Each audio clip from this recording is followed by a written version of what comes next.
Question number 1 है which of the following practice by a teacher is detrimental for a constructive teaching learning process होगा basically. हाँ, निम्न में से अध्यापक द्वारा अपनाई गई कौन सी तकनीक संरचनात्मक शिक्षण अधिगम प्रक्रिया में हानिकारक है? डेट्रीमेंटल यानी रुकावट बनेगी, या हानिकारक है कंस्ट्रक्टिविज्म में, यानी कंस्ट्रक्टिविज्म मतलब बच्चा जहां एक्टिव है, यानी बच्चे के एक्टिवली नॉलेज को कंस्ट्रक्ट करने में कौन सी एक चीज समस्या बनेगी या हानिकारक बनेगी? तो पहला ऑप्शन, हाँ वो पीडीएफ में आंसर देने वाली प्रॉब्लम आपकी तभी सॉल्व हो जाएगी, वो पीडीएफ भी आंसर्स के साथ ही मिल जाएगी, डोंट वरी। देखिएगा एक बार, है ना, और कोई आदेश आपकी तरफ से बताओ एक बार फटाफट से, देखिएगा फटाफट। क्वेश्चन नंबर 1 में ऑप्शन नंबर ए है considering students pace of learning while assigning them work, यानी बच्चों का जो काम करने की स्पीड है उसको ध्यान में रखना जब आप उनको वर्क असाइन कर रहे हो। ये बात तो बिल्कुल सही है, ये तो कंस्ट्रक्टिविस्ट क्लासरूम की विशेषता है कि बच्चे के अनुसार चाइल्ड सेंटर्ड अप्रोच को अपनाते हुए उसको एक्टिव रखना है। तो ए ऑप्शन तो सही है तो गलत है, क्योंकि हमसे तो पूछा गलत है, यहाँ हानिकारक पूछा है, ये चीज तो हानिकारक नहीं लग रही देखने में। फिर आता है B option giving black stars to motivate non performing students, यानी जो बच्चे अच्छा प्रदर्शन नहीं कर रहे हैं, अच्छा प्रदर्शन ना करने वाले बच्चों को प्रेरित करने के लिए ब्लैक स्टार यानी काले सितारे देना। स्टार्स देते हैं ना हम, 5 स्टार 3 स्टार, टीचर आपने देखा होगा नोटबुक में बनाते हैं जब बच्चा अच्छा काम करता है। ब्लैक स्टार देना बच्चे को मोटिवेट तो नहीं करने वाला, और जो पहले से ही अच्छा नहीं कर रहा उसके लिए वो और डीमोटिवेशन का काम करेगा, लेबल जैसा काम करेगा कि जैसे उसके लिए आपने उसको कुछ बुरा फील करा दिया हो। वो ब्लैक स्टार देके उससे मोटिवेशन नहीं आएगी, बजाय कि हम उसे फीडबैक दें, उस पर काम करें, उसको एक्स्ट्रा टाइम दें, उसको एक्टिविटी असाइन करें, उसके साथ थोड़ा सा मेहनत करें, उसके इंटरेस्ट की चीज लाएं, उसको किसी और तरीके से समझाएं, ना कि उसको ब्लैक स्टार दे करके। ब्लैक स्टार से थोड़ा ना मोटिवेशन अपने आप कहीं से प्रकट हो जाएगी। ब्लैक स्टार से क्या होगा, वो अपने आप में उसकी जो सेल्फ एस्टीम है, जो उसका खुद में विश्वास है, वो और कमजोर हो सकता है, क्योंकि वो पहले से ही सही नहीं कर पा रहा। तो बी ऑप्शन सही लग रहा है हमें, क्योंकि रुकावट क्या बनेगा, हानिकारक क्या होगा, वो पूछा है हमसे बच्चे की एक्टिविटी में। सी ऑप्शन है assessing learning using multiple modes. ये बात तो हमेशा अच्छी होती है कि आप मल्टीपल वेज में बच्चे को सिखा पाएं। इससे क्या होगा, एक तरीके से अगर बच्चे को समझ नहीं आ रहा तो दूसरे से आ जाएगा, किसी को तीसरे से ज्यादा समझ आ रहा होगा, किसी को पहले तरीके से ज्यादा समझ में आ रहा होगा। तो मल्टीपल वेज में सिखाना यानी कई तरीकों का इस्तेमाल करना सिखाने के लिए हमेशा अच्छा होता है। फिर आता है D option being sensitive and considerate to the social context of learners. देखिए टीचर का बहुत बड़ा, मैं ये कहूंगी बहुत बड़ा रोल है, या बहुत ही बड़ी विशेषता होनी चाहिए, एक कैरेक्टरिस्टिक होना ही चाहिए क्या, कि उसका सेंसिटिव होना जरूरी है बच्चों के प्रति, यानी संवेदनशील होना जरूरी है। आप मजाक नहीं उड़ा सकते बच्चे की किसी परेशानी का या किसी भी चीज का, तो आपका सेंसिटिव यानी संवेदनशील होना जरूरी है बच्चे की समस्याओं के प्रति या उसकी अच्छाइयों के प्रति भी। दूसरा, आप कंसीडरेट होंगे, आप चिंतनशील होंगे, आप विचारशील होंगे, किस बारे में, to the social context of learners. अब यहाँ ये सोशल कॉन्टेक्स्ट लिखा है यानी सामाजिक संदर्भ लिखा है, यहाँ कुछ और भी लिखा होता तब भी आप सेंसिटिव ही होंगे बच्चे के प्रति, चाहे वो उसका सामाजिक परिपेक्ष हो, चाहे वो उसका सांस्कृतिक परिपेक्ष हो, चाहे वो उसकी भाषा हो, चाहे वो उसका वो किस आर्थिक वर्ग से आता है वो हो। बेसिकली आपको बच्चे के बैकग्राउंड या बच्चे से संबंधित सभी चीजों से सेंसिटिव रहना है ना। ये वो वाला टीचर नहीं बनना है कि अरे ये तो वहां से ऐसे आते हैं या ये तो चल नहीं सकता तो किसी बात पे मजाक उड़ा दिया, ये नहीं करना हमें, ठीक है। तो डी ऑप्शन जो है वो हट जाएगा। प्रॉब्लम सिर्फ एक है बी ऑप्शन कि यदि आप ब्लैक स्टार देते हैं बच्चे को, उससे क्या होगा, प्रॉब्लम क्रिएट होगी, उससे कोई मोटिवेशन नहीं आने वाला। आगे बढ़ेंगे नेक्स्ट क्वेश्चन पे, इसका आंसर था बी। क्वेश्चन नंबर 2 देखिएगा एक बार, आज हम 16 क्वेश्चंस करने वाले हैं। क्वेश्चन नंबर 2 है आपके सामने, should intuitive thinking be encouraged in the classroom. Intuitive thinking यानी सहजात्मक चिंतन, यानी जो सहज रूप से आए, जो बच्चे के अंदर नेचुरली आए, है ना। आपने कुछ बोला और उसके अंदर मन से आया, कुछ सहजता से आया, नेचुरली आया, उस चीज को, इंट्यूटिव थिंकिंग को एनकरेज किया जाना चाहिए क्या कक्षा में? बिल्कुल किया जाना चाहिए। इसमें क्या सवाल है, इसमें क्या डाउट हो सकता है ना, कि बच्चा नेचुरली खुद को एक्सप्रेस करे। सही है गलत है वो बाद में देखेंगे, पहले एक्सप्रेस तो करे, पहले सोचे तो सही खुल के, ठीक। खैर देखते हैं, तो नो वाले ऑप्शन तो हम हटा देंगे क्योंकि इंट्यूटिव थिंकिंग को, सहज ज्ञान को आपको बढ़ावा देना है, तो नो वाले ऑप्शंस हट जाएंगे, साइड हो जाएंगे। अब आपके पास बचे सिर्फ 2 option. Yes, children's intuitions and guesses help them develop their cognitive reasoning, यानी हाँ बच्चों का जो सहज ज्ञान और अनुमान होता है कई बार वो उनके ज्ञानात्मक चिंतन को विकसित करने में सहायता करता है, यानी उनका जो कॉग्निटिव रीजनिंग है, जो संज्ञानात्मक तर्क है, वो बेहतर होगा जब वो पहले सोचेंगे, फिर उसके बारे में देखेंगे कि क्या सही सोचा है या गलत सोचा है, तो उनकी रीजनिंग बेहतर होगी इवेंचुअली। ये बात सुनने में सही लग रही है। फिर है C option, yes but teacher should immediately tell correct answers to the students. अगर वो तुरंत सही उत्तर बता देंगे तो बच्चे को सोचने का, समझने का, तर्क करने का मौका नहीं मिला। तो सही उत्तर जानने से ज्यादा जरूरी है वो प्रोसेस सही उत्तर तक पहुंचने की, है ना। मतलब कहीं पहुंचने से ज्यादा जरूरी क्या है, वो जो प्रोसेस है, वो जो रास्ता है, वो डेवलप होना उस टाइम पे आपका, ठीक है, तो ए ऑप्शन इसलिए बेहतर है क्योंकि यहां बच्चे की समझ विकसित होगी। सिर्फ एक आंसर जानना थोड़ा ना, फिर प्रॉब्लम सॉल्विंग लाइफ में कैसे होगी या बाकी जगह पे कैसे करेगा बच्चा। अगर आपने सिर्फ आंसर्स याद करा दिए, उसको सिर्फ आंसर्स दे दिए, आंसर तक पहुंचना सिखाना है, ना कि सिर्फ आंसर दे देना है। ठीक है, तो A option is the right answer, कि आप क्या करेंगे, सहज ज्ञान और अनुमान के लिए उसको मौका देंगे। अब आता है क्वेश्चन नंबर 3, आपका फेवरेट, कथन और तर्क वाले क्वेश्चंस, यानी असर्शन और रीजन। एक स्टेटमेंट गिवन है, उस स्टेटमेंट के बाद आपके सामने एक रीजन गिवन है। अब देखना है कि जो स्टेटमेंट है और रीजन है क्या सही है, क्या दोनों सही है या कोई एक सही है। फटाफट से बताइएगा, तभी हम आगे बढ़ेंगे। प्रदीप जी बहुत बढ़िया।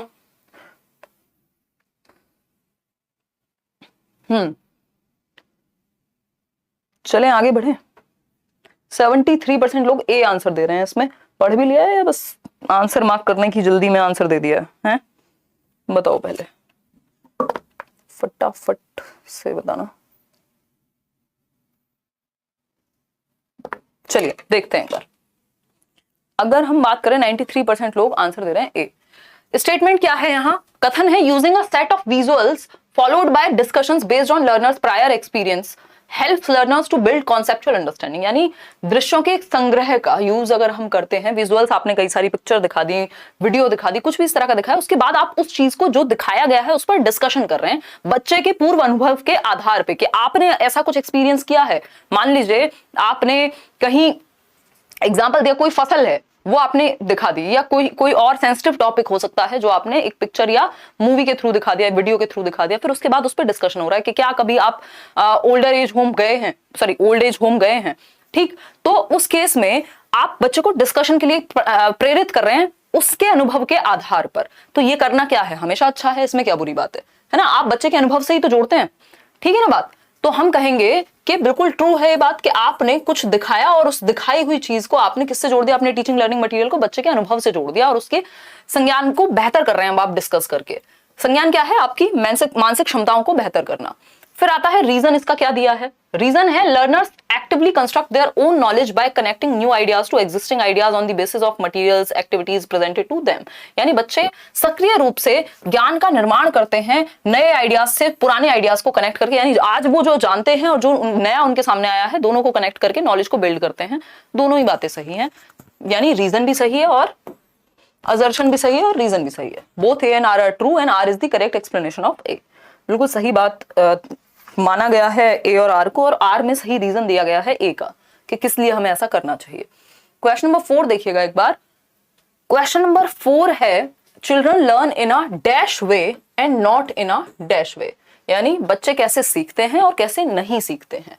तो लर्निंग या डेवलपमेंट की भी जब हम बात करते हैं तो लर्निंग या डेवलपमेंट में से दोनों कोई भी चीज क्या लाइफ स्ट्रेट लाइन की जैसी होती है कि बिल्कुल सेम गति से चलेगी, हमेशा सेम स्पीड पे सेम रेट होगा? नहीं हो सकती।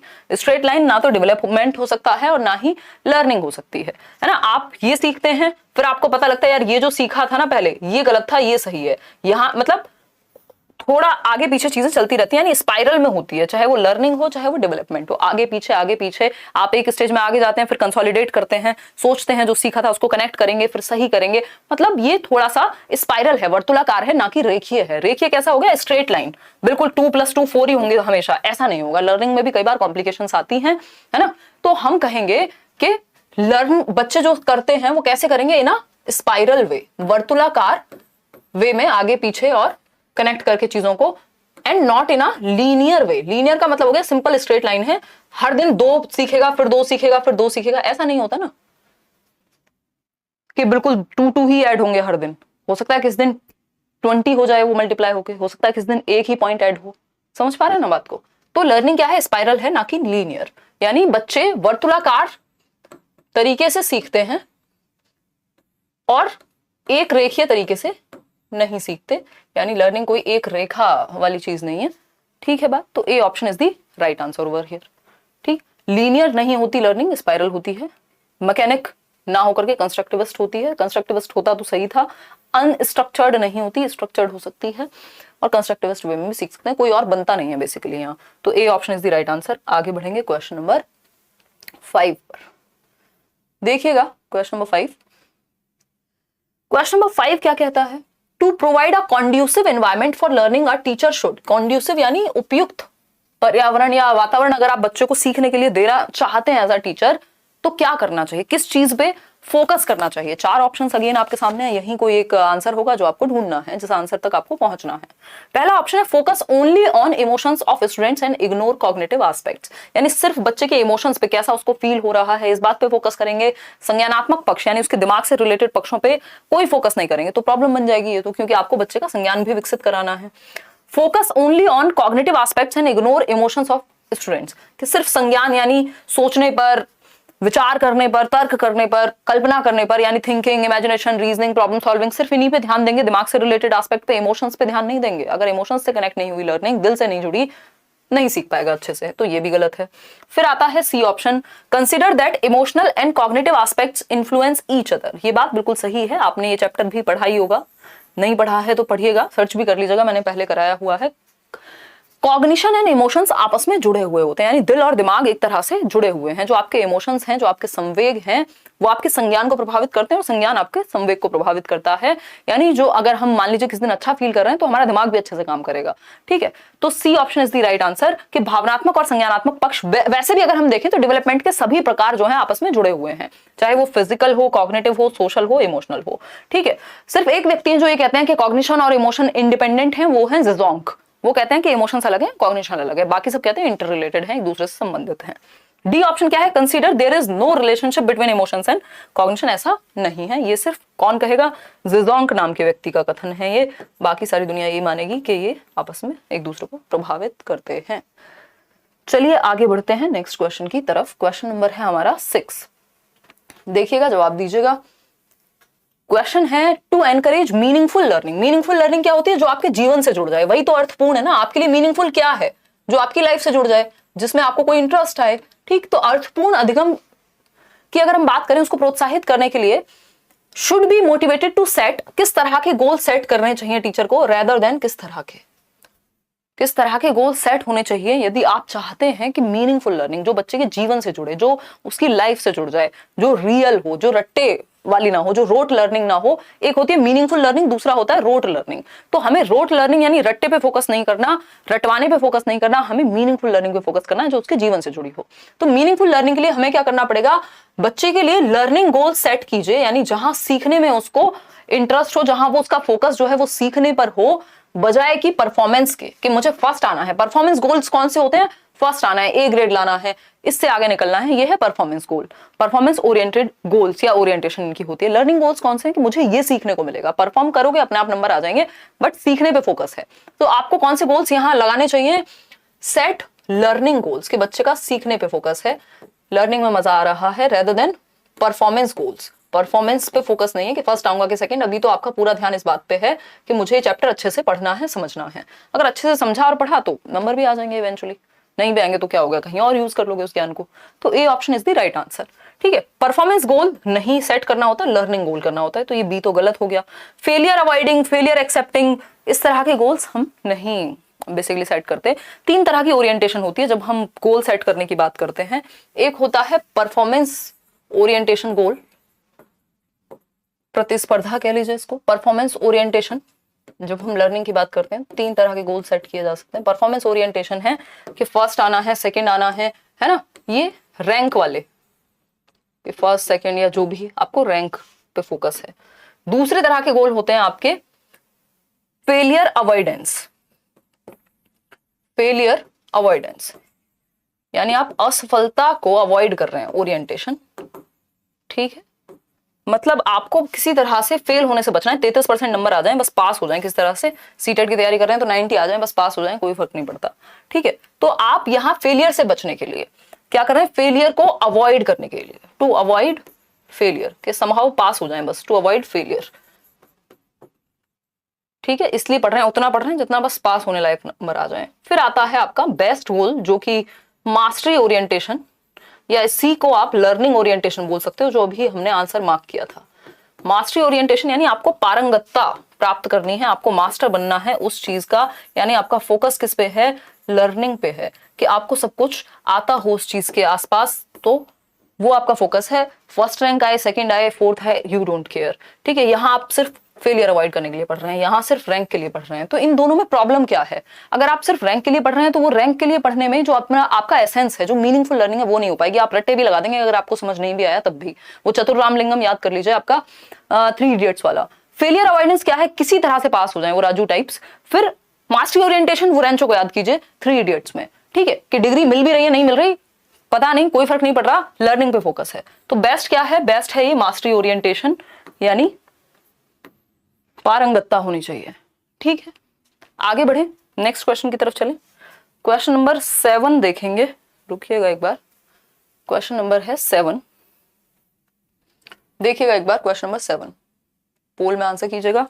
क्वेश्चन नंबर 7 है, what do errors in students work indicate, यानी बच्चे की गलतियां उसके काम में क्या दर्शाती हैं, यानी बच्चे के काम में या बच्चे के सीखने में गलतियां क्या दर्शाती हैं। अगर मान लीजिए आपने बच्चों को कुछ काम दिया था, आप वो वर्क चेक कर रहे हैं और आपने पाया कि गलती है कोई, है ना, और अगर गलती है तो उस गलती से आप क्या समझेंगे कि क्या इंडिकेशन है गलती का होना?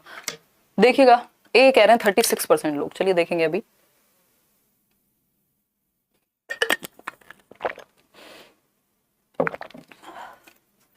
फोर्टी 45% लोग ये कह रहे हैं। देखिएगा, students inferior cognitive capabilities as compared with other peers. कैसी बातें करते हो यार, हैं? विद्यार्थियों के काम में त्रुटियां ये दर्शाती हैं कि बच्चे जो हैं अन्य समकक्षों की तुलना में संज्ञानात्मक क्षमता उनके अंदर कम है।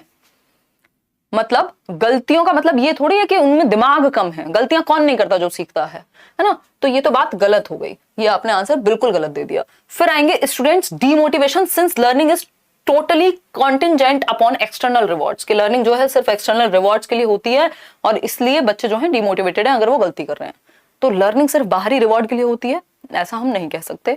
फिर है C, students inability for meaning making without direct instruction from adults, यानी बच्चे जो हैं वो बिना इंस्ट्रक्शन के बड़ों की मीनिंग मेकिंग नहीं कर पा रहे, कुछ सीख ही नहीं पा रहे। तो ऐसा नहीं है, आप जिंदगी से भी बहुत कुछ सीखते हैं, जरूरी नहीं है हमेशा इंस्ट्रक्शन होगी तभी आप सीखेंगे।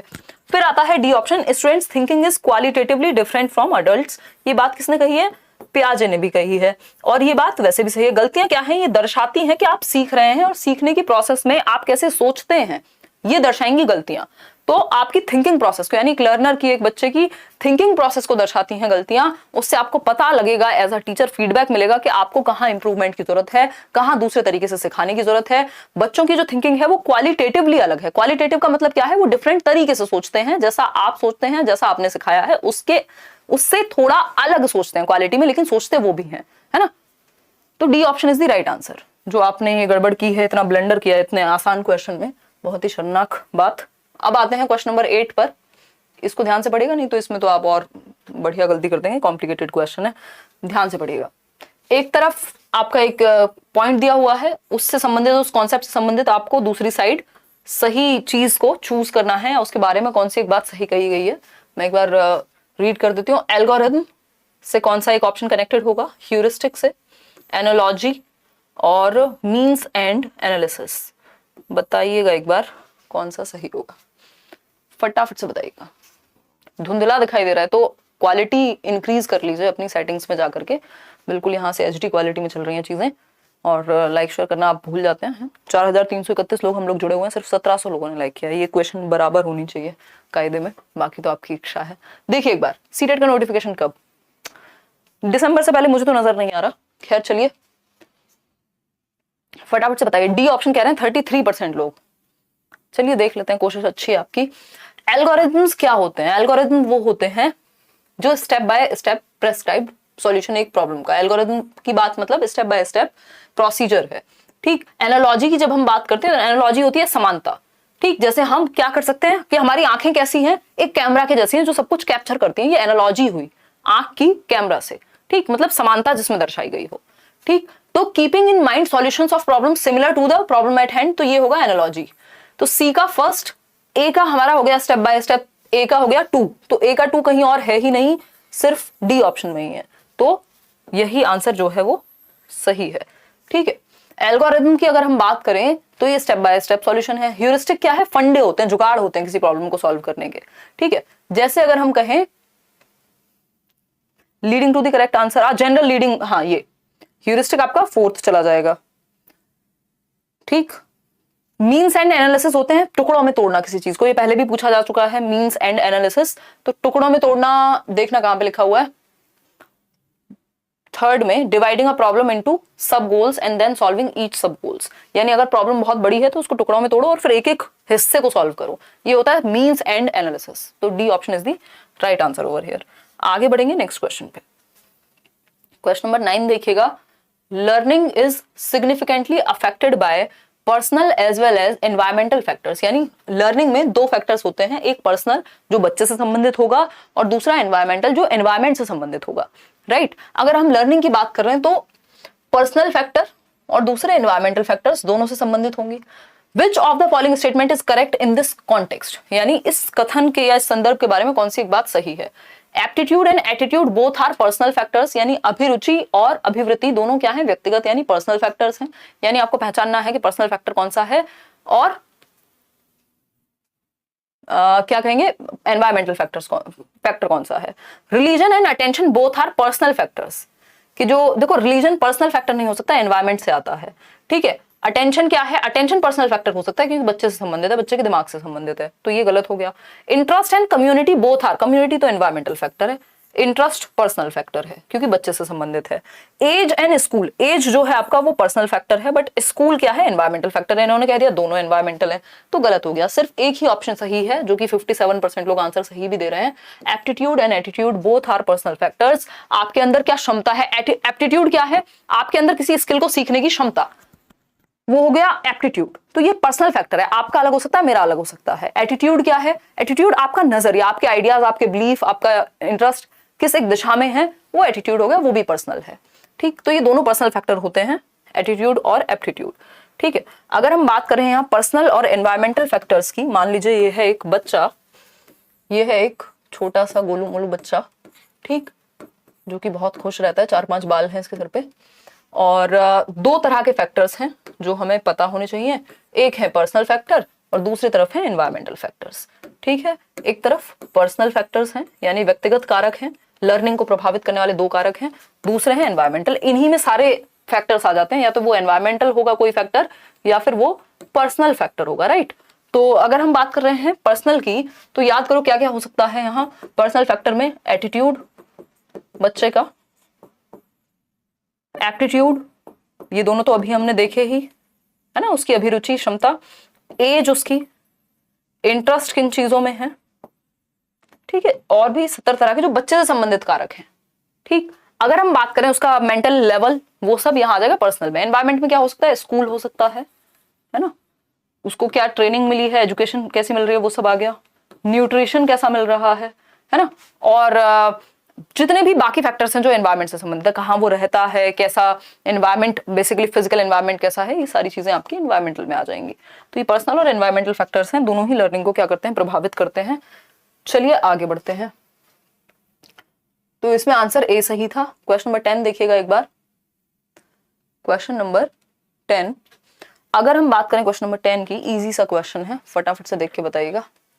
अगर हम बात करें इन सोशियो कंस्ट्रक्टिविस्ट फ्रेम, यानी एक सामाजिक रचनावादी ढांचे में लर्निंग एंड नॉलेज क्या है। सामाजिक संरचना यानी सोशियो कंस्ट्रक्टिविस्ट, यानी वाइगॉस्की की बात, यानी समाज और संस्कृति के माध्यम से ज्ञान की रचना होती है, ऐसा सामाजिक संस्कृतिवादी लोग कहेंगे, ठीक ठीक। अगर हम बात करें ट्रांसमिटेड बाय द टीचर, कि टीचर के द्वारा भर दी जाएगी बच्चे में, ये नहीं होता, वहां बच्चा टीचर के साथ मिलकर कंस्ट्रक्ट करेगा नॉलेज को। Discovered independently by the learners, यानी शिक्षक का कोई रोल ही नहीं है, ऐसा भी नहीं है। को कंस्ट्रक्टेड, ये है इंपॉर्टेंट वर्ड, को constructed by the learners with support from the teachers, यानी साथ में मिलकर सीख रहे होंगे। समाज क्या है, टीचर है ना, संस्कृति और एस्पेक्ट फैक्टर होंगे, सब मिलके सीख रहे हैं, ग्रुप में सीखेंगे लोग, जब साथ में सीख रहे होंगे वो होगा सोशियो कल्चरल एस्पेक्ट। शिक्षिका की मदद से विद्यार्थियों द्वारा सह संरचित होगा, एक साथ मिलकर नॉलेज को कंस्ट्रक्ट कर रहे हैं, सिर्फ टेक्स्ट बुक से नहीं। तो C option is the right answer. 54% लोग सही उत्तर दे भी रहे हैं। अब थोड़ा सा क्वेश्चंस का नेचर बदलेगा, अगले 6 क्वेश्चंस हम थोड़े से अलग करेंगे, ध्यान से पढ़िएगा। Which, ये थोड़े से फैक्चुअल क्वेश्चंस होंगे। Which of these is not an example of in service training for teachers? देखो दो तरह की ट्रेनिंग होती है टीचिंग की, अगर हम बात कर रहे हैं, एक होती है प्री सर्विस, जनरली बाकी जगह पे भी होती है ऐसे वैसे। प्री सर्विस यानी सर्विस से पहले जो आप अपनी टीचिंग ट्रेनिंग में लेते हैं, है ना, जब आप बीएड कर रहे हैं, डाइट कर रहे हैं, जेबीटी कर रहे हैं या बीएलएड कर रहे हैं, ठीक, तो वो प्री सर्विस ट्रेनिंग है। ठीक, इन सर्विस क्या है, जब आप सर्विस में हैं, आपको जॉब मिल गई है, अब कभी आप सेमिनार में जा रहे हैं, कोई ट्रेनिंग आपकी हो रही है एनसीईआरटी के द्वारा, या अलग अलग आपकी बहुत सारी ट्रेनिंग्स होती हैं, इन सर्विस भी। ठीक, तो दो प्रकार हो गए। अब इन सर्विस ट्रेनिंग का कौन सा एक उदाहरण नहीं है कि जब आप जॉब में हैं, सेवाकालीन प्रशिक्षण का उदाहरण नहीं है। एग्जीबिशन यानी प्रदर्शनी, हैंड्स ऑन ट्रेनिंग, सेमिनार या वर्कशॉप। वर्कशॉप्स कंडक्ट कराई जा सकती हैं, सेमिनार्स भी हो सकते हैं, हैंड्स ऑन ट्रेनिंग भी हो सकती है। कुछ नया, मान लीजिए टेक्नोलॉजी में कुछ नया आ रहा है तो एक हैंड्स ऑन एक्सपीरियंस वहां हो सकता है आपका, है ना। समृद्धि सिद्धू, अच्छा धन्यवाद, लव यू, थैंक यू। चलिए आ जाइए, एग्जीबिशन क्या है, ये एग्जीबिशन नहीं होगा इन सर्विस का पार्ट, है ना। वैसे भी ट्रेनिंग का पार्ट एग्जीबिशन नहीं होता, तो A option is the right answer. आगे बढ़ें क्योंकि नॉट पूछा है, कौन सा एक एग्जाम्पल नहीं है। क्वेश्चन नंबर 12 देखिएगा, पढ़िएगा। How can a teacher help adolescents, यानी किशोरावस्था के किशोरियों को कैसे एक टीचर हेल्प कर सकता है या कर सकती है। किशोरावस्था बोले तो 12 से 18 वर्ष के बच्चे, वो जो टीनेज ग्रुप है, इनके लिए एक शिक्षक या शिक्षिका कैसे मदद करे, बताइएगा एक बार। बीइंग काइंड टू देम, यानी दयालु होकर, वो तो सभी बच्चों के एज, सभी एज के बच्चों के लिए होना जरूरी होता है। By establishing peer pressure in your environment, peer pressure से किसी का भला नहीं हो रहा है ना, यानी प्रेशर उन पे क्रिएट करके। तो कुछ लोग तो होंगे जो प्रेशर में अच्छा करेंगे, कुछ लोग होंगे जो नेचुरली ज्यादा अच्छा कर सकते थे बिना प्रेशर के, उनकी तो बैंड बजा दी फिर आपने। ठीक, फिर है सी ऑप्शन, बाय डिस्करेजिंग, होंगे ना कुछ लोग जो एग्जाम के लिए पढ़ने में उनको डर लगता होगा, वैसे उनको पढ़ने में इंटरेस्ट है, तो पीयर प्रेशर में दिक्कत होगी अगर आप कंपटीशन क्रिएट करेंगे, तो कोऑपरेशन क्रिएट करना है आपको as a teacher. By discouraging them to talk about certain topics, क्यों टॉपिक्स पे तो वो खुल के बात करें, एटलीस्ट एडोलेसेंस में नहीं करेंगे तो कब करेंगे। ठीक है, क्योंकि अब ना तो वो बच्चे रह गए, आइडेंटिटी क्राइसिस है और बहुत सारे एस्पेक्ट्स उनके, चाहे वो प्यूबर्टी है, ये सब हिट हो रहा होता है। फिर आएगा D option, bye expressing respect, affection and love towards them. ये बात सही है कि उनके प्रति सम्मान, लगाव और प्रेम व्यक्त करके, क्योंकि आइडेंटिटी क्राइसिस है, पहचान का संकट है इस उम्र में, तो आपको बच्चे को एक लेवल ऑफ रिस्पेक्ट देनी है, जिससे दूसरा क्या करेंगे, अफेक्शन, कि आप उनके साथ हैं, आप उनको समझना चाहते हैं। दूसरा love towards them, again same बात हो गई, ताकि वो एक कंफर्टेबल एनवायरनमेंट क्रिएट हो सके, जहां बच्चा या जहां जो वो किशोरी है, जो अडोलेसेंट है, वो अपनी बात को आपसे कह सके खुल करके, और आप उसके फ्रेंड बन जाए बेसिकली इस उम्र में। ठीक, तो D option is the right answer, बाकियों से कहीं बेहतर है ये।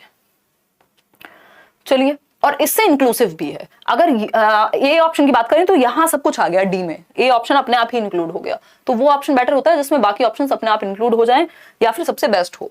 क्वेश्चन नंबर 13 देखिएगा एक बार। अगर हम बात करते हैं adolescent education can help in, यानी किशोरावस्था में जो हम शिक्षा दे रहे हैं बच्चे को, वो किस चीज में मदद कर सकती है।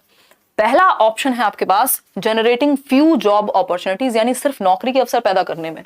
फिर है encouraging harmful behaviour, harmful behaviour करने के लिए कौन एनकरेज करना चाहेगा, ऐसी एजुकेशन क्यों देंगे आप जिससे हानिकारक व्यवहार को उत्तेजना मिले कि कोई किसी को मारे पीटे कुछ हो। प्रमोटिंग अर्ली मैरिज, भाई ये कौन सा, ये कुरीति को और बढ़ावा देना है आपको समाज में, है ना, शीघ्र विवाह, ये भी नहीं है। ब्रिंगिंग लाइवलीनेस टू लाइफ, या फिर generating few job opportunities, few job क्यों और सिर्फ जॉब क्यों, लर्निंग पर फोकस क्यों नहीं है यहाँ।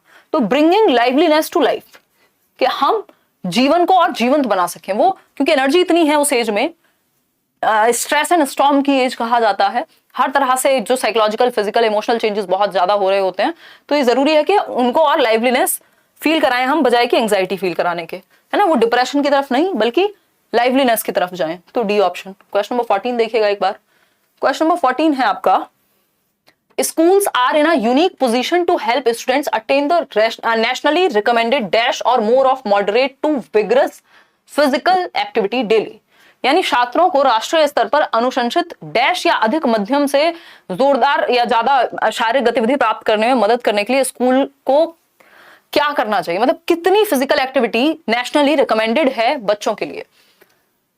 बी ऑप्शन कह रहे हैं 51% लोग, नहीं, फिजिकल एक्टिविटी की बात हो रही है कि उनको कुछ भी फिजिकल एक्टिविटी करनी चाहिए बच्चों को, तो वो है 60 मिनट, सी ऑप्शन। ये आपका 6 से 17 वर्ष का अगर बच्चा है तो रिकमेंडेड है कि वो 1 आवर कोई फिजिकल एक्टिविटी करे, जिसमें पसीना निकले, थोड़ा एक्टिविटी करे, मेहनत करे, तो ये 60 मिनट्स है रिकमेंडेशन जो है। आगे बढ़ेंगे, C option is the right answer over here. Question number 15 देखिएगा एक बार। Rashi is physically inactive, she can have, Rashi क्या है, शारीरिक रूप से निष्क्रिय है, यानी बैठी रहती है, पॉपकॉर्न खाती रहती है, मूवी देख लेती है, गाने सुन लेती है, बातें कर लेती है, 4 सहेलियों से यूट्यूब देख लेती है, बट फिजिकली कुछ नहीं करती उठ के, है ना, बॉडी नहीं हिलाती। तो इस केस में कैसा रिस्क है, शी कैन हैव व्हाट, क्या हो सकता है उसको, उसके पास नहीं, ट्रांसलेशन खराब है, उसको हो सकता है what, increased risk for diseases, यानी बीमारियों का खतरा बढ़ सकता है, डिसलेक्सिया हो सकता है, ऑटिज्म हो सकता है, या स्लो लर्निंग। आपने कैसे मान लिया कि ऑटिज्म हो सकता है? ऑटिज्म वाला क्या बच्चा एक्टिव नहीं होगा? है, ये बात कहां से लेकर के आए आप बताइए? 49% लोग ये कह रहे हैं ना, ये बात बिल्कुल सही है। अगर कोई बच्चा फिजिकली एक्टिविटी करेगा ही नहीं तो बीमारियों का खतरा बढ़ेगा। भाई हमारी बॉडी एक्टिव रहने के लिए बनी है, अगर हम एक्टिव रहेंगे ही नहीं तो डिजीज का खतरा बढ़ सकता है, डायबिटीज हो सकती है, हो सकता है हाइपरटेंशन और पता नहीं क्या क्या क्या कहें हम, मोटापा बढ़ सकता है, ओबेसिटी, ये सारी चीजें हो सकती हैं।